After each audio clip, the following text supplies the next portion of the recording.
Yeah, thanks. If you could just rip through the next couple of slides, please. I just wanted to talk to you a little bit about EQ Resources, the company, and just a quick company snapshot. We currently around 65 million market cap. We currently trade around 5 cents a share, and we've been come up in the last couple of years as we redevelop a historic property up here at Mt Carbine. We do have a very senior board that's quite experienced. Thanks. Next slide. And yeah, I'm hailing from the beautiful Mt Carbine site, which is about an hour up the range from the historic mining town of Port Douglas. Just a little joke there, but anyway, I get to live in the beautiful town of Port Douglas on the way, but we have excellent infrastructure and we're able to draw a workforce, so we don't have to have camps and expensive housing for people. So it's quite an easy development here. And I just wanted to talk to you a little bit about critical metals, if you could go to the next slide. So you hear the buzzword critical metals. What does this mean, right? Well, I'll just give you a little education on tungsten. So between China and Russia control somewhere around 87% of the world's tungsten. And I'm just going to take you through a few slides to let you know what tungsten is and to just show how important it is and the future growth of that could be coming with tungsten and why you should be positioned in tungsten. So as you can see, the China supply is going down and their consumption is going up in the meantime on the right-hand slide there. So if you could go to the next slide. Next slide, please.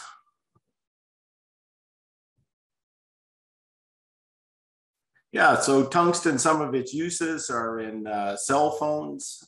Next slide, please. The vibration in particular in cell phones.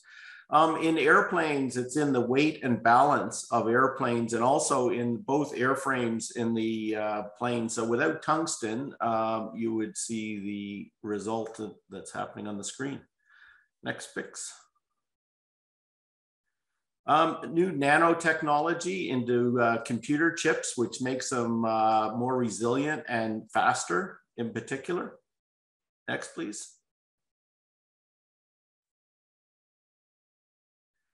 One of the main uses is hardening of steel and in several different equipment. Next, please. Military application makes up about 5 to 10% of the consumption used in tanks and various hardening of steel protection. And this is something that we see is growing quite rapidly as the NATO countries ramp up production of military equipment. Next, please.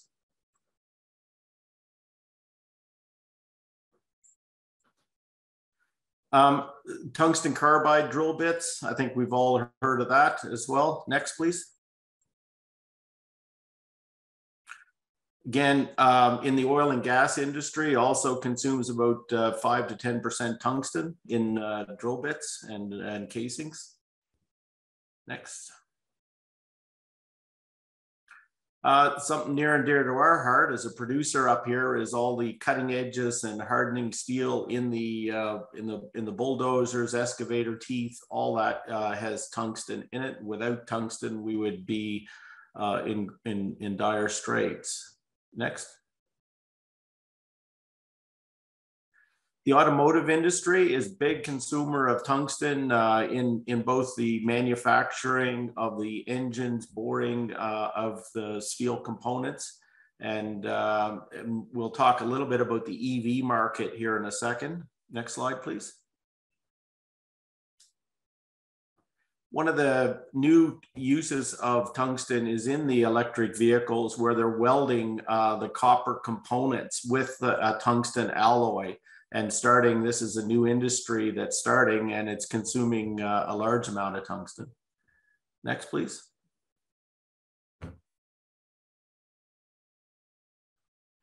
Right down to your ballpoint pens. Next slide.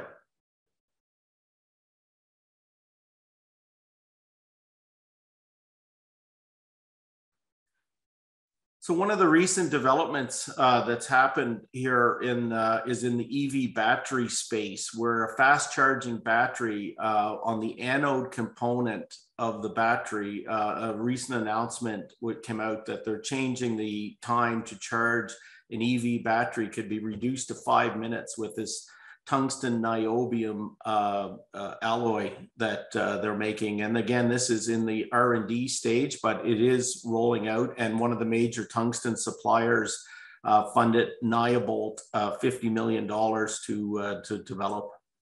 Next, please.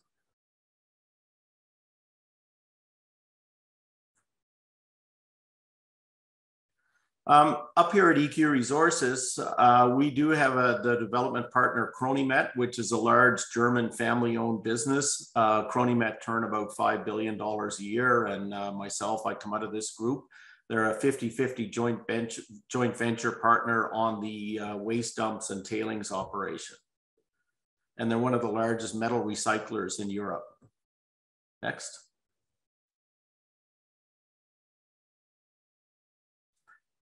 We're in a phase development at Mount Carbine. So we just finished our first phase where we put in a large wet crushing and screening plant. We are opening up and we are retreating a large low-grade waste dump.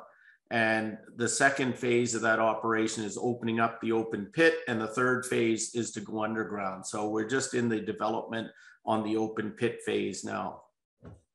Next.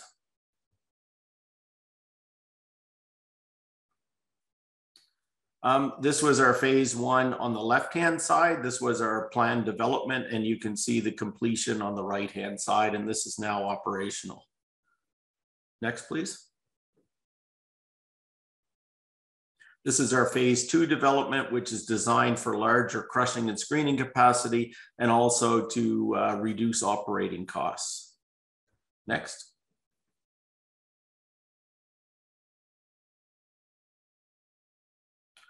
This is just a picture of the new installation that we just finished and completed, and we are seeing the effects. We're on target for a record production month this month with the initiation of this new plant. Next, please.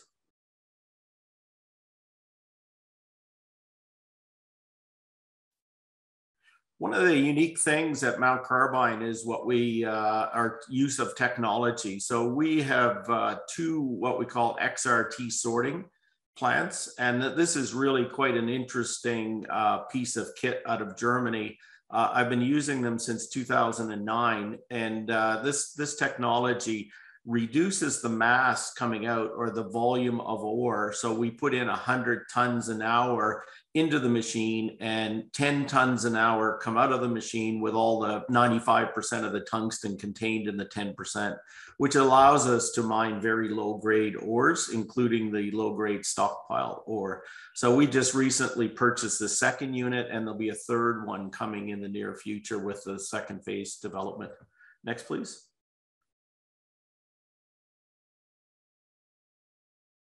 Along with it, by using this technology, we're also run a full-scale quarry at the operation here, and we provide. We've been generating revenues over the last couple of years of about $4 million a year out of the quarry operation, and that's just byproducts out of the waste dump and from the sorter. So it gives us a nice little grounding basis and extra income. Next, please. Again, we have a very strong ESG. We just got through our local rodeo, which we sponsor. We do a Mitchell River sponsorship, and it's something that's very near and dear to my heart. So we are very engaged in the ESG component of the operations around the local area here. Next, please.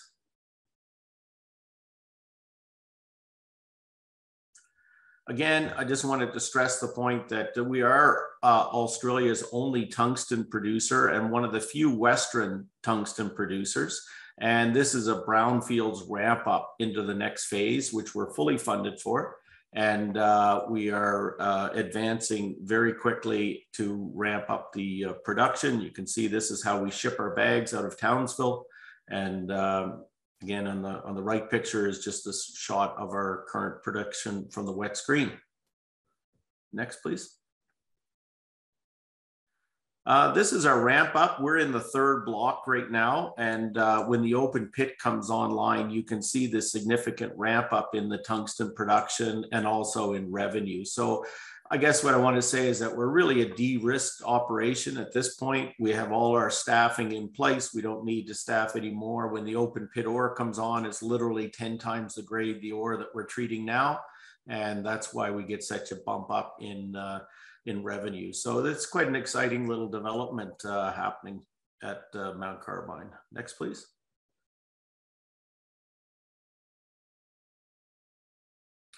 A week ago or so, we just announced the new resource, and this resource changed from indicated from inferred, and it came up about 5-6 times, and that gets changed over to ore that's usable. So this new release of a BFS is coming out in the next couple of months, and you will see this be quite dramatic change.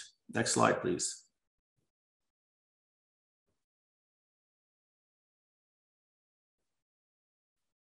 Next slide, please. There you go. Yeah, this is just a shot of the ore body. Next, please.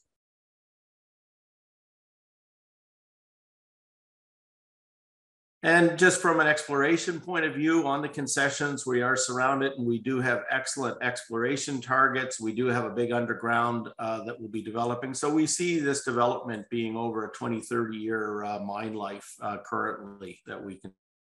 And just like to thank you for your time.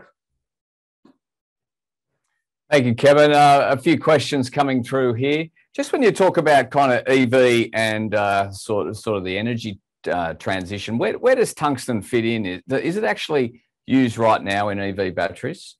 It's used in the EV cars. The batteries are still in development, but like I said, that the charging time's coming down from like 30 minutes down to 5 minutes with the new anode that's coming out of a tungsten niobium anode. So we have great future, but the main use is in the welding of all the electrical components in the EVs. The welding rods have a copper tungsten welding rods. And we're seeing a lot of US legislation passed just recently, which is looking towards Australia in particular as a supplier. Are you getting any government support in terms of tungsten? We know that other areas in terms of critical minerals are. Yeah, we are. We've got 2 government grants on the sorting technology, and then we have a $6 million grant that has been announced to us.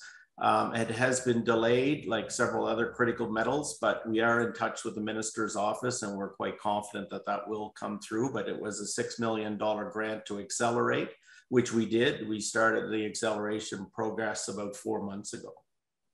And can you give us some more detail on who your kind of type of customer is now and what they're using the tungsten for? Yeah, we provide to all around the world, but one of our main customers wants to remain silent, but it's a non-Chinese source. Let's put it that way. But again, tungsten is used in all those industries that we referred to earlier on, hardening of steel, and then one of the interesting things is in the U.S. from 2026 onwards. No supplier providing armament to the U.S. military is allowed to use Chinese tungsten. It has to be Western sourced tungsten. And I mean, with all this political support and obviously an increased use of tungsten, are you getting a lot of inbound inquiries?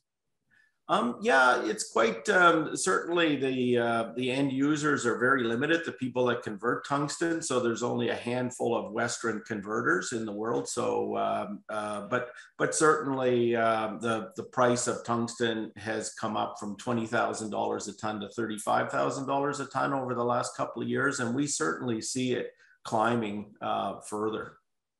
And just finally, can you give us an idea of what the financials look like as you scale up production? Yeah, we did a bankable feasibility study, and really in the next 3 to 4 years, you're looking at an NPV of on the BFS of about 131 million. We do expect that to increase significantly with the new resources that we just drilled off, and we're putting those back through the feasibility stage again, and then extend out that mine life. And then we also did a scoping document for the underground, which obviously you're not allowed to talk about economics on a scoping document, but it looked very good. Kevin, that's all we have time for. I think we're going to hear a lot more about tungsten. Have a nice weekend, and we'll get you back on in 6 months or so. Okay, thank you very much, sir.